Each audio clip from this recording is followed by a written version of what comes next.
एक बार एक बहुत ही दुखी व्यक्ति एक महात्मा के पास आकर कहता है, मैं अपने जीवन से बहुत दुखी हूं।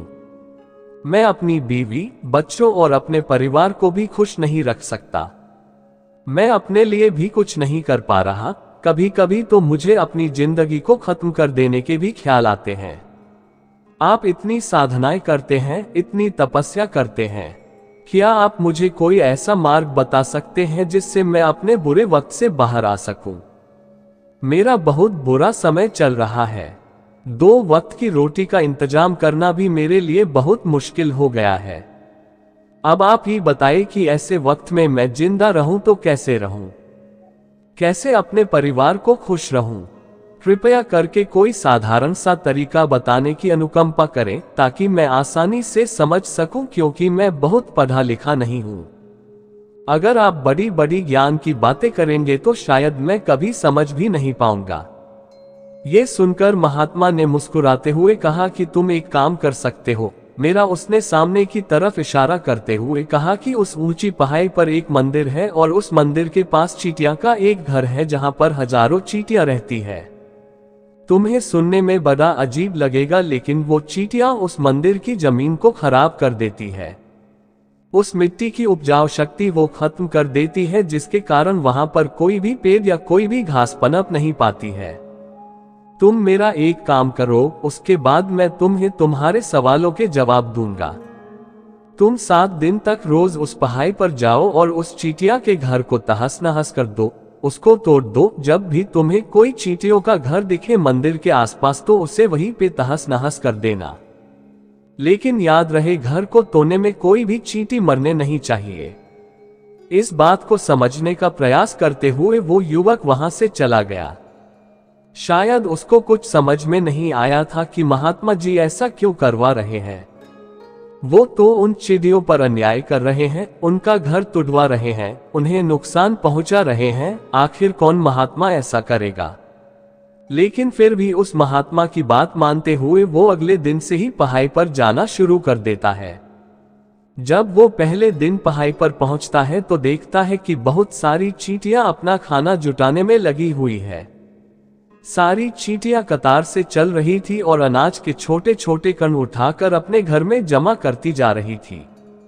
ये देखकर पहले तो उस युवक का मन कमजोर पड़ गया। उसने सोचा कि ये इतनी मेहनत करके अपना घर भर रही है और मैं इनके घर को तबाह कर दूंगा तो इनको कितना बुरा लगेगा।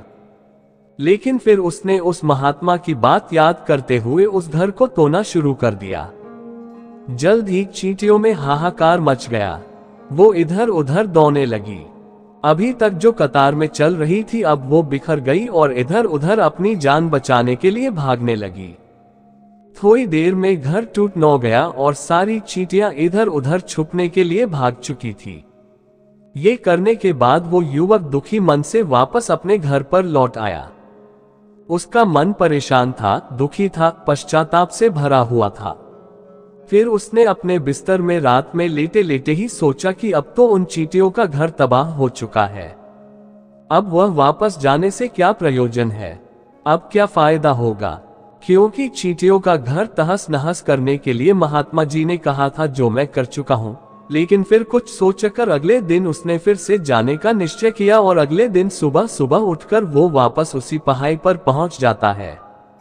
पहाड़ी पर पहुंचकर वो उसी जगह पर पहुंचता है जहां पिछले सुबह उसने उस घर को तहस नहस कर दिया था। लेकिन वो ये देखकर चौंक जाता है कि उन चींटियों ने फिर से अपना घर उसी जगह पर बना लिया था और अब वो फिर से अपने घर के लिए सामान इकट्ठा करने में जुटी हुई थी। उस आदमी को देखकर लगा कि ये चींटियां कितनी मूर्ख है। इनको पता है कि कल ही इनका घर इसी जगह पर तबाह किया गया है और उसी जगह पर उन्होंने अपना नया घर भी बना लिया। और ये सोचकर वो आदमी हंसने को हुआ, लेकिन फिर से महात्मा की बात याद करते हुए उसने उन चींटियों का घर फिर से तबाह करना शुरू कर दिया। फिर से उन चींटियों में हलचल मच गई और थोड़ी देर में वो चींटियां इधर उधर अपनी जान बचाने के लिए भागने लगी। कुछ ही देर में उनका घर फिर से नष्ट हो न गया और वो युवक थोड़ा संतोष के भाव से की, इस बार तो मैंने अच्छी तरह से उस घर को तबाह कर दिया है। अब तो वो चिड़िया यहाँ पर अपना घर बना ही नहीं पाएगी। इसीलिए जाने से पहले उसने उस घर पर ठंडा पानी भी डाल दिया ताकि चींटियां वहां पर अपना घर न बना सके, और इस तरह अपना कर्म पूरा करके वो युवक फिर से अपने घर लौट आया। आज रात में सोते वक्त फिर से वो इंसान यही सोच रहा था कि क्या महात्मा ये सही काम करवा रहे हैं? क्या किसी का घर तबाह करना किसी सिद्ध पुरुष को शोभा देता है? क्या हो अगर वो महात्मा सिद्ध पुरुष हो ही ना? क्या होगा अगर वो मुझे बेवकूफ बना रहे हो? लेकिन फिर उसने निश्चय किया कि मैं अपने काम को पहले पूरा कर लेता हूं, उसके बाद ही पता चलेगा कि महात्मा मुझसे ऐसा क्यों करवा रहे थे, और यही सोचकर वो रात में सो जाता है। अगले दिन सुबह उठकर वो फिर से उसी पहाड़ी की ओर निकल जाता है। पहाड़ी पर पहुंचकर वो उसी जगह पर पहुंचता है जहां पर उसने उनके घर को तबाह कर दिया था, और वो ये देखकर खुश हो जाता है कि वहां पर कोई भी घर नहीं था। सारी चींटियां वहां से भाग चुकी थी। अब उसने सोचा कि अब मेरा रोज रोज आने का क्या प्रयोजन, क्योंकि चींटियां तो अपना घर बदल चुकी है और महात्मा जी ने मुझे 7वें दिन आने के लिए कहा था, लेकिन आज तो तीसरा ही दिन है। अब बाकी 4 दिन वापस आने का क्या प्रयोजन? और यही सोचकर उसने निश्चय किया कि यहाँ से वो सीधा उसी महात्मा के पास जाएगा और उनको ये सारी खबर बता देगा। जब वो वापस मुड़कर उस पहाड़ी से उस महात्मा की कुटिया की तरफ जाने लगा तो उसने देखा तो अचानक उसकी नजर एक और घरौंदे पर पड़ी जो कि चींटियों का ही बनाया हुआ था। मतलब कि वो घरौंदा चींटियों ने ही बनाया था और अब वो चींटियां नए घर में वास कर चुकी थी। ये नया घर उनके पुराने घर से थोड़ी ही दूरी पर था, और जब उसी युवक की नजर उस घरौंदे पर पड़ी तो उसने सोचा कि शायद महात्मा को पता था कि ये चींटियां अपना घर यहाँ से बदलकर किसी दूसरी जगह पर बना लेगी, इसीलिए उन्होंने मुझे 7वें दिन आने के लिए कहा था। और ये विचार करके वो उसका नया घर भी तोड़ने के लिए पहुंच जाता है। जब वो वहां पहुंचा तो चींटियां उसी तरह अपने कार्य में लगी हुई थी। वो अपने लिए खाना इकट्ठा कर रही थी और अपने घर में जमा करती जा रही थी जो पुराना घर टूटा था। वहां भी अनाज के कारण बचे हुए थे और चींटियां वहां से भी अनाज इकट्ठा कर करके वापस अपने नए घर में ला रही थी। अब यहाँ पर फिर से युवक का मन थोड़ा कमजोर पड़ न गया, क्योंकि वो खुद भी कमजोर था, खुद भी वक्त का मारा हुआ था, इसीलिए उसके मन में उन चींटियों के प्रति दया का भाव उमड़ रहा था। उनके ऊपर उसे दया आ रही थी। वो चाहता था कि उनकी मदद करे, लेकिन वो उल्टा उनको नुकसान पहुंचा रहा था। लेकिन उस महात्मा की बात को याद करते हुए उसने फिर से उस घर को तोड़ने का निश्चय किया, और उसने इस बार बड़ी ही सावधानी के साथ बिना किसी चींटी को कोई नुकसान पहुंचाए वो घर तबाह करना शुरू कर दिया। वक्त थोड़ा ज्यादा लगा, क्योंकि किसी भी चींटी को नुकसान न पहुंचाने की शर्त महात्मा ने पहले ही रखी थी, इसीलिए उसको बड़ी सावधानी के साथ उन घरों को तबाह करना था। लेकिन आखिरकार उसने उस घर को भी तबाह कर दिया, और उस घर को तबाह करने के बाद वो बड़े ही दुखी मन से, इस बार वो पहले से भी ज्यादा दुखी था, क्योंकि उसने उनका नया घर भी तोड़ दिया था। वो उन चींटियों को बसने ही नहीं दे रहा था, और वो अब अपने आप को शैतान या दानव समझने लगा था। लेकिन फिर भी उस महात्मा की बात को मानते हुए वो अपने घर पर दुखी मन से वापस आ गया। रात में सोने से पहले एक बार उसने फिर से सोचा कि मैं कितना बड़ा शैतान हूँ, कितना बड़ा दानव हूँ। पुराना घर तो छोड़ो, मैं उन चींटियों को कहीं भी बसने के लिए कोई जगह ही नहीं दे रहा हूँ। वो चींटियां मेरे बारे में क्या सोचती होंगी, वो कितना दुत्कारती होंगी उस परमात्मा को जो मेरे द्वारा ये काम करवा रहा है। लेकिन फिर भी उसने अगले दिन जाने का निश्चय किया, और अगले दिन सुबह सुबह वो फिर से वहां पर पहुंच गया।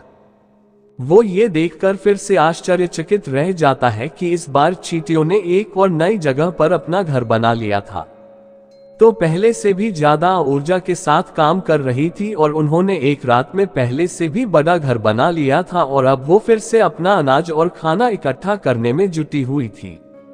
ये देखकर उस आदमी को लगा कि ये चींटियां किस मिट्टी की बनी हुई है। मैं इनको बार बार यहाँ से भगाने की कोशिश कर रहा हूँ और ये वहीं पर अपना घर बना लेती है। क्या इनको पता नहीं है कि मैं इन्हें यहाँ पर कभी भी बसने नहीं दूंगा। ये चींटी है, दिखने में इतनी छोटी है, शून्य, लेकिन फिर भी ये मुझसे हार नहीं मान रही है। बड़ी ताज्जुब की बात है, और इस बार उसने गुस्से में उस घर को तहस नहस करना शुरू कर दिया, लेकिन इस बार तहस नहस करते हुए कुछ चींटियां वहीं पर मर गई।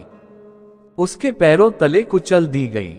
कुचलने के बाद जब वो अपने अहंकार से बाहर आया तो उसने देखा कि गुस्से में उसने उन चींटियों को कितनी क्षति पहुंचा दी है। उसका मन पश्चाताप से भर गया और वो रोता हुआ अपने घर की तरफ बढ़ गया। रात में सोते वक्त उसने सोचा कि मैं उन चींटियों पर बहुत ज्यादा अत्याचार कर रहा हूँ, अब इससे ज्यादा अत्याचार मैं नहीं कर पाऊंगा, और यही सोचकर वो अगले दिन उन चींटियों के लिए अपने घर से थोड़ा आटा लेकर उसी पहाड़ी पर पहुंच जाता है। आज उसके मन में उन चींटियों के प्रति श्रद्धा का भाव था, दया का भाव था।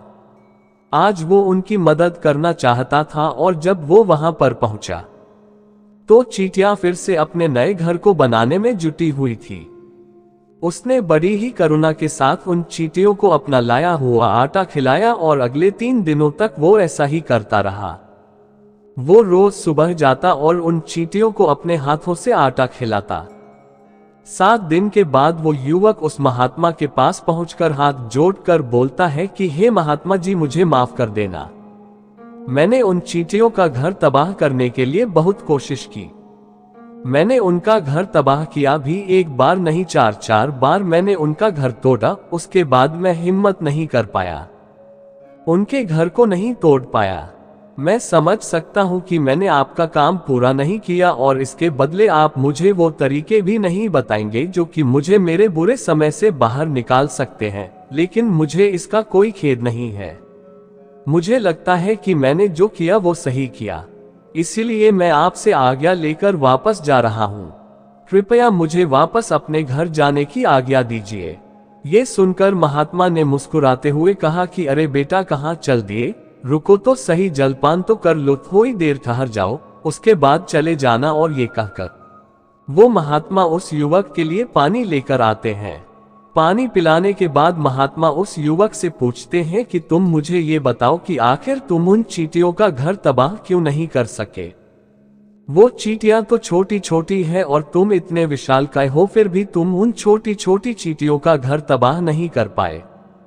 कहाँ है तुम्हारी शक्ति, तुम्हारा बाहुबल। इसका जवाब देते हुए उस युवक ने कहा कि हे महात्मा, मैंने उन चींटियों का घर तबाह कर दिया था, बार बार किया था। एक बार तो अपने गुस्से में उन चींटियों को भी मैंने हानि पहुंचा दी थी, लेकिन जिस दिन मैंने उनको हानि पहुंचाई उसी दिन मेरे को लगा कि मैं इनको क्यों हानि पहुंचा रहा हूं, क्यों इनको इतनी तकलीफ दे रहा हूं, और उसी दिन से मैंने उनको क्षति पहुंचाने की बजाय, नुकसान पहुंचाने की बजाय उनकी सहायता करनी शुरू कर दी।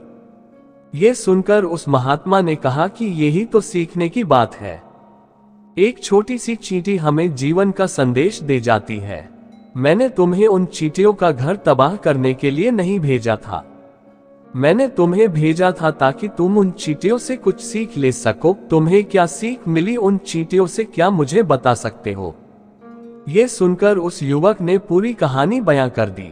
पूरी कहानी सुनने के बाद महात्मा ने मुस्कुराते हुए कहा कि बेटा, पहली सीख जो इन चींटियों से लेने की थी वो ये थी कि तुमने कितनी ही बार उनके घर को तोड़ने की कोशिश की, कितनी ही बार प्रयास किया कि उनका घर तबाह हो जाए।